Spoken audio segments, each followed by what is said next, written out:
What's going on YouTube?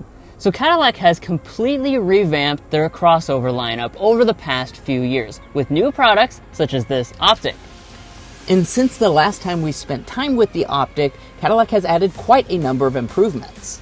So is this the luxury EV crossover you should pick over the increased new competition such as the BMW iX3 for less money? Well, let's go ahead and find out.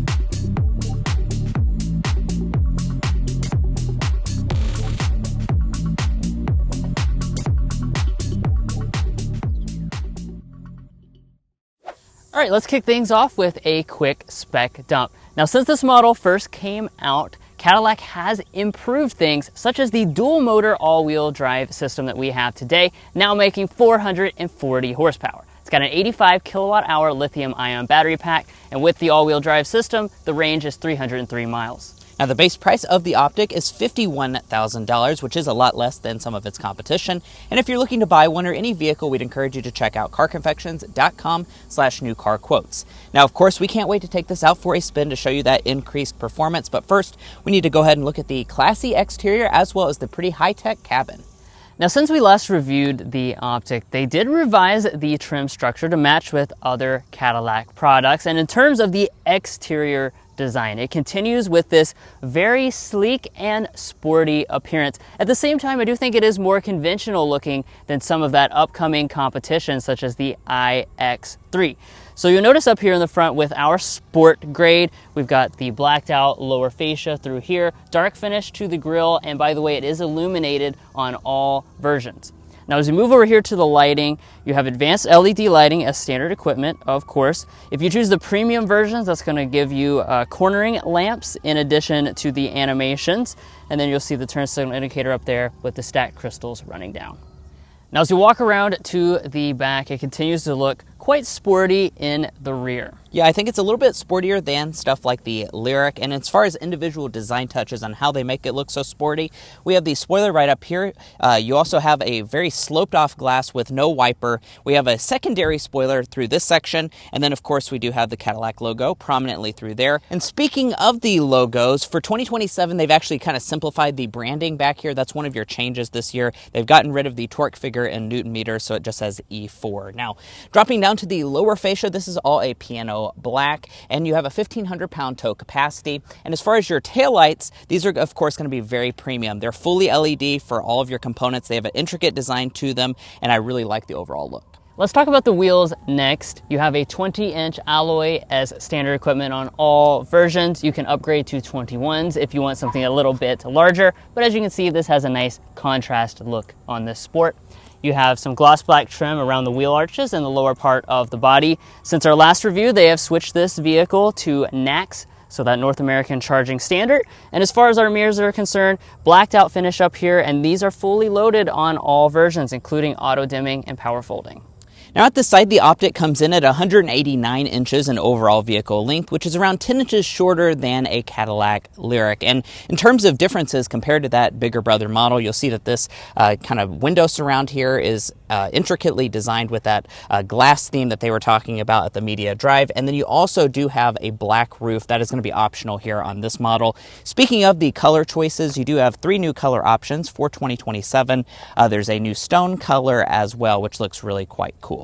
But guys, let's go ahead and talk about your safety systems, where you're going to be happy to see every single one of those as standard equipment. And that will even include things like Super Cruise, which is free for 3 years on every version.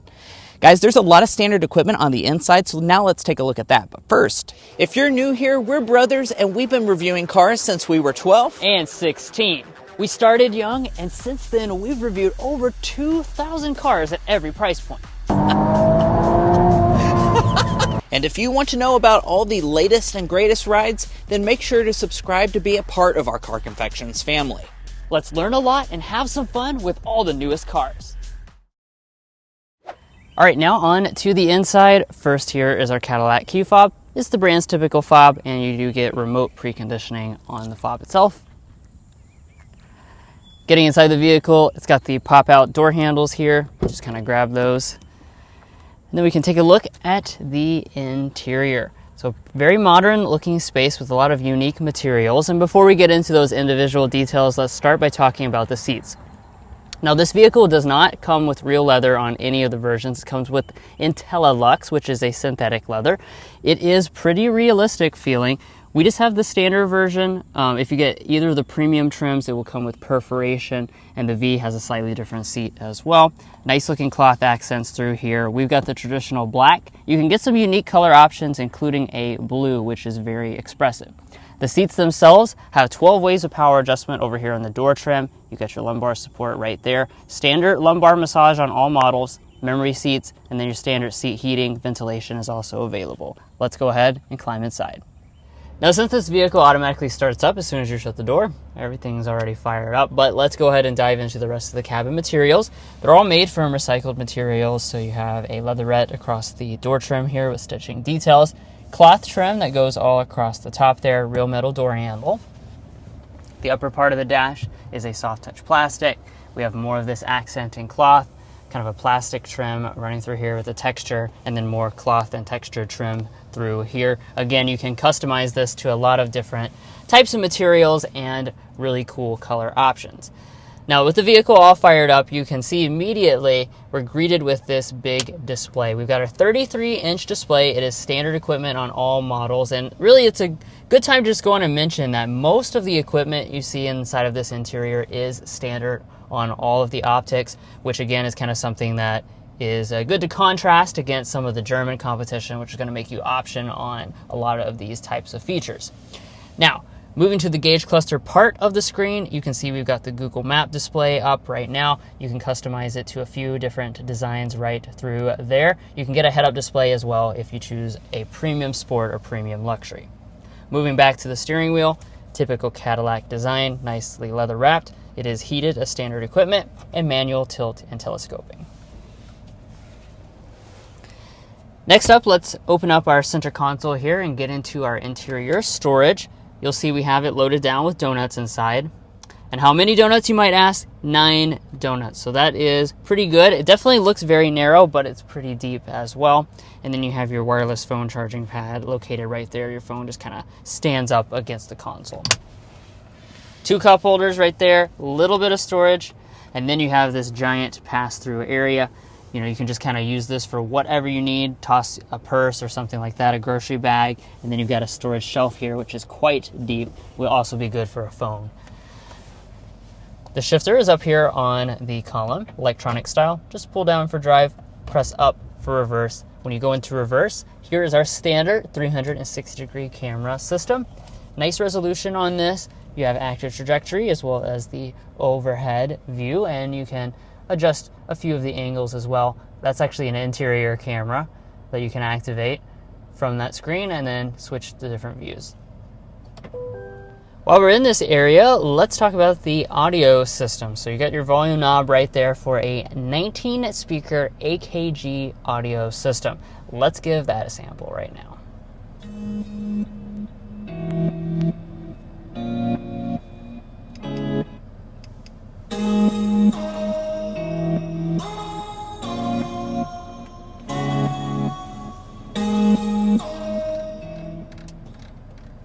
Yeah, so overall sound quality of this system is quite good. Definitely fills up the cabin nicely, and I appreciate that you get the standard AKG. You don't have to pay extra for the upgrade. All right, let's zero in next with our climate controls. Very simple arrangement with these climate controls, just these nice high quality metal toggles here for the dual zone auto system. Everything is nice and easy to understand. And then as far as the main screen itself, I already was talking about how it's part of a 33-inch overall display. It does kind of curve towards the driver. It's really a beautiful display. It is actually 9K resolution according to Cadillac. You have Google apps built in, including Google Maps, but the big thing you should be aware of course, is that since it's a GM EV, it does not have Apple CarPlay or Android Auto. Up top here, we've got the auto dimming mirror with the digital camera system and HomeLink universal remotes. And then I can slide back the sunshade for the standard panoramic sunroof. So as you see that as you watch the shade slide back, you see it's a very large piece of glass. The thing to note is that it is a fixed piece of glass, so it does not open. So heading into the rear seats of the Optiq, I have to say there is quite a lot of space. You know, despite that kind of sleek profile of this vehicle, when you get into the rear, it feels quite spacious, and it's not just a feel. We do have quite a lot of legroom. So what we're sitting at is 37.8 inches of legroom, 38.7 inches of headroom. Those are going to be pretty good numbers for this segment of vehicle. And of course, I brought along the official Car Confections ruler. The reason I do that is to get a realistic knee room figure for you, and we are looking at about 8.5 inches of knee room behind Drew's seating position. He's 5'8" and I'm 5'9". Now my feet can easily slide up underneath of the seats. I also like the fact that it actually has a pretty intricate design to the seat back itself, so it looks nice here in the rear. Now these rear seats are quite comfortable. However, keep in mind they do not recline. I wish they had added the reclining function. Now we do have 2 cup holders back here with the center armrest. We also have our own climate vents right here in the center, 2 USB ports, and we have a household outlet. There's a little storage cubby down below there. And if you take a look at the door trim, it's going to be really nicely appointed. You have that same cloth, a metal speaker grill, leatherette all through the center section, and then a little bit of door storage down in the very bottom. Now, I did almost forget to mention, if you want heated back seats, you can get that on the premium trim level and above. And checking out the tailgate, you have the standard hands-free power tailgate across every single Optiq. And let's take a look at the cargo capacity. So just like the second row, you actually have quite a lot of space despite that sleek profile. We're looking at 26 cubic feet of space behind the second row and 57 cubic feet as a maximum. That does mean that it's going to be a good amount, but like I said, there are some rivals in the segment that might give you a little bit more space, such as that new BMW iX3, depending on what you're cross-shopping with. Speaking of the rivals, we'd encourage you to check out carconfections.com/vehicle rankings. We've gone through every luxury compact SUV and ranked them in individual categories. Things like cargo capacity, interior technology, luxury features, powertrain choices, and value. And you can sort the list based on the categories that are most important to you to really make an informed buying decision. Once more, you can find that on our website, carconfections.com. Now, when it comes to the seats themselves, they do fold 60-40 split. There are not any handles to fold from the cargo area, so you just kind of have to lean up here and fold them down. It's not too bad for someone of my size. And the seats do fold almost completely flat with the floor. Now, as far as the cargo length, width, and height, let's get that. Behind Drew's driving position, we're looking at 72 inches, exactly 6 feet. From behind the second row, 36 inches, so exactly 3 feet. So going for the even numbers today. 43 inches is your width, and then the height is going to be on the shorter side due to that sleek profile at 26 inches. And then down here at the end of the cargo area, it's going to be pretty short at around 16. Now, the load-in height, that's going to also be pretty nice at 29 inches, so it's not too high of a vehicle to load things in. And then you have a little bit of extra space underneath of the floor. Just be aware you do not have a spare tire.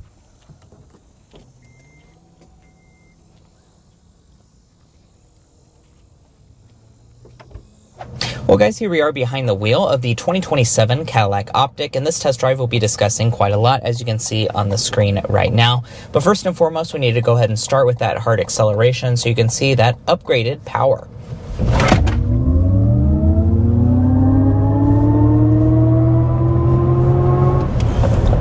All right, that's 60 miles an hour with this 2027 Optiq. It's pretty quick.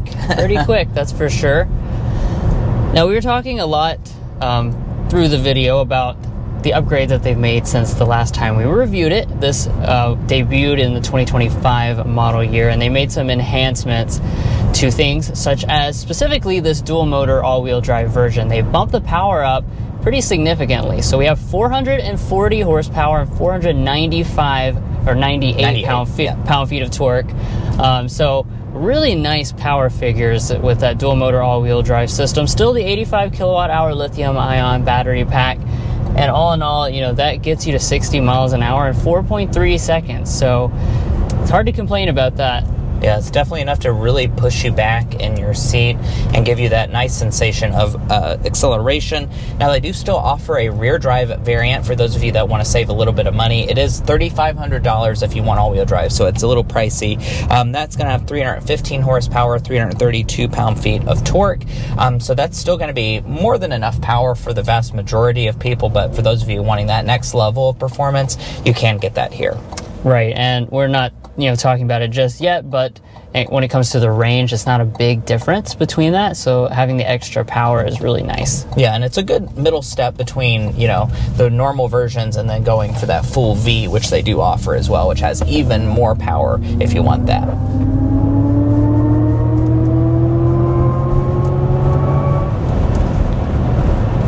Now we're in the sport mode, that's why you hear the kind of sound effect. You can, just be in the normal mode and not have that.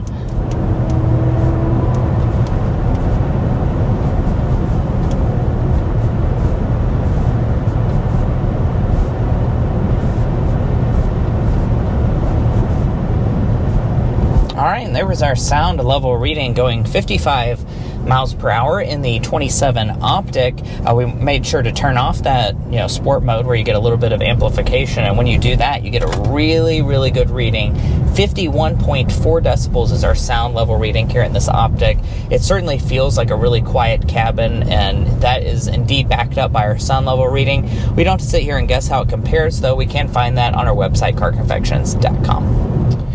We've seen that in a lot of other Cadillac products. These Cadillac EVs are really, really quiet. They've done a great job with the noise insulation, and we've actually had the privilege of living with all of the Cadillac EVs, and we've experienced that on multiple road surfaces, so I think you'll really appreciate the greatly insulated cabin experience that you'll find in here. But now that we're just kind of cruising down this rough construction portion of the road, I want to talk about ride quality, because I think this is a great, way to talk about it if you're driving through a road that's, not even really paved all that well. So the Optiq, I have to say, has a really nice ride. Like I said, we did actually have the chance of living with this not that long ago for a full week, and you really just feel how comfortable Cadillac has made the suspension. They've done a great job of soaking up the bumps when you hit them in the road, and these seats are absolutely incredible. That's one of the first things that you notice when you sit in them. It's just like, ooh, this is a really, really nice and comfortable seat. Now, I will say the Optiq has a little bit of a sportier edge to it as compared to the Lyriq. The Lyriq is going to be even more comfortable than this, but overall, I think most people will be very happy with the Cadillac type of ride quality that you would expect. Yeah, and this doesn't have an air suspension available either. Some of the competition does offer that, and I do think that the iX3 that I drove a few months ago probably has a little bit of a better ride quality overall.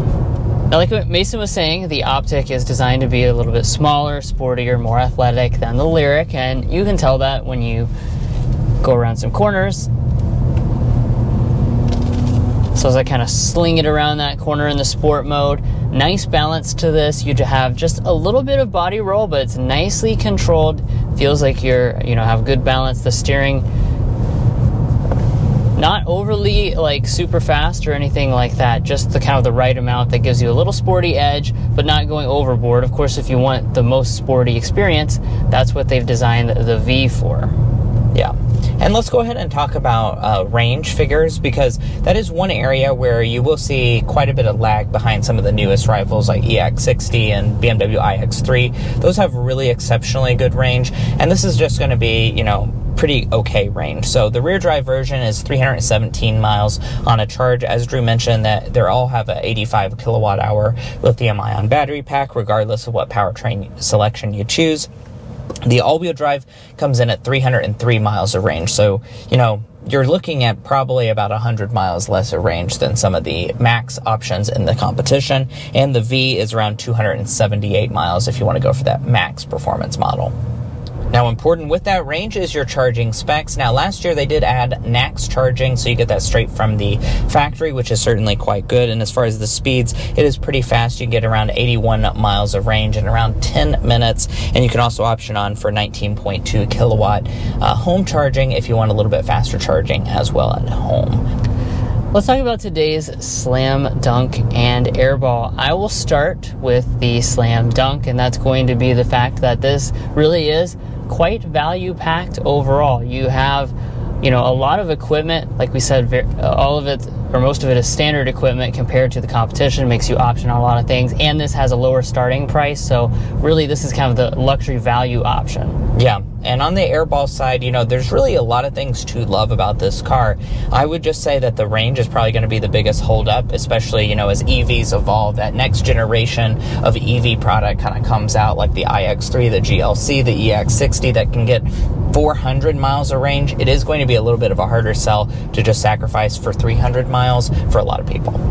So let's discuss pricing. So we start at $51,000, as I said at the very beginning of this video. And one of the great things about this car is that most everything is standard equipment. Now, there are a few exceptions to that, including all-wheel drive, but you can see the full lineup of prices on the screen right now. Now, as you can see, we have the 2027 Optiq Sport. So we have that base trim, $51,500. We also have all-wheel drive, which is $3,500. We have a pretty pricey paint option, so $1,325 for that, plus $695 for the black roof. All told, after destination of $1,795, we're sitting at $59,000 for this model. If you're curious as to where it's manufactured, that is going to be in Mexico, and that is quite a bit less than most of its main competition, like Volvo EX60 and BMW iX3.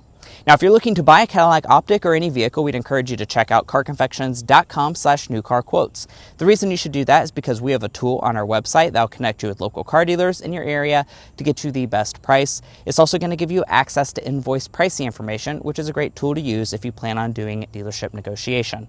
If you'd like to take advantage of that, as well as things like our monthly payment calculator, you can find a link to that down below in our video description, as well as a pinned comment at the top of this video. But what about Cadillac's resale, reliability, and warranty? First up, let's talk about resale value. Cadillac as a brand is rated at 40.73% of estimated retained value after 5 years and 60,000 miles, and after 10 years and 120,000 miles, 14.65%. Now, it's worth noting that is below the industry average for all vehicle brands, and it's also very much on par with a lot of the German luxury brands such as BMW and Audi and Mercedes. We also have reliability information with our combined reliability index. With the latest data, Cadillac is rated above the overall industry average compared to all other vehicle makes. Now, if you'd like to learn more about that and our methodology behind it, you can find all of that at carconfections.com. Now, when it comes to your warranty, you have a really good one for a luxury brand. It's a 4-year, 50,000-mile basic warranty, a 6-year, 70,000-mile powertrain. Specifically for this Optiq, you have an 8-year, 100,000-mile battery warranty as well, and you get 1 year of complimentary maintenance. And guys, that wraps up our in-depth review of the 2027 Cadillac Optiq. If you enjoyed watching this video, we'd appreciate you subscribing down below and becoming a part of our Car Confections family. We have a lot of fun on this channel, and I promise you won't want to miss out on our latest and greatest reviews. If you're already a part of our family, thank you so much for your continued support, and we'll catch you next time as we sample more of the latest automotive delicacies.